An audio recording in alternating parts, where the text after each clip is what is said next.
আমি অভিনয় করে আনন্দ পাই অনেক আগে থেকেই, এবং সেটা আমার অভ্যাসও।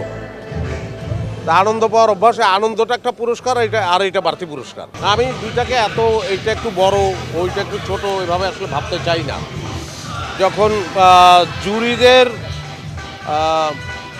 মানে বিচারেও যখন একটা অ্যাওয়ার্ড পাওয়া যায়, সেটাকেও আমার অনেক বড়ই মনে হয়। আর দর্শক তো ভালোবেসে এই পুরস্কারটা দেয় তারা, এবং দর্শকের সঙ্গে আমাদের আমার বলতে পারি এক ধরনের আত্মিক যোগাযোগ আছে। আত্মিক যোগাযোগ বলতে বোঝাচ্ছি যে যখন অ্যাক্টিং করি তখন আমি আনন্দিত হই, এবং আমি বিশ্বাস করি আনন্দ সংক্রামক, আনন্দ ছড়ায়, তাদের মধ্যে ছড়ায়। তো দর্শক আর আমরা একাকার। প্রথম লট শ্যুট করলাম, সেকেন্ড লট শ্যুট করতে যাব।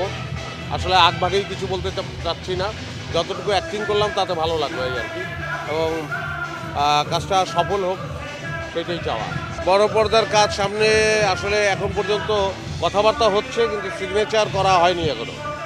কিন্তু কিছু কাজ করার ইচ্ছা আছে, দু একটা কাজ সামনে আসবে।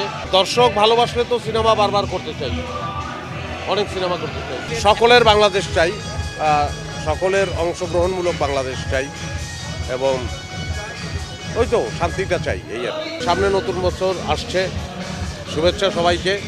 সবাই ভালো থাকবেন, আমার জন্য দোয়া করবেন, আমি যেন ভালো কাজ করতে পারি, এবং সকলেই ভালো থাকবেন। ধন্যবাদ।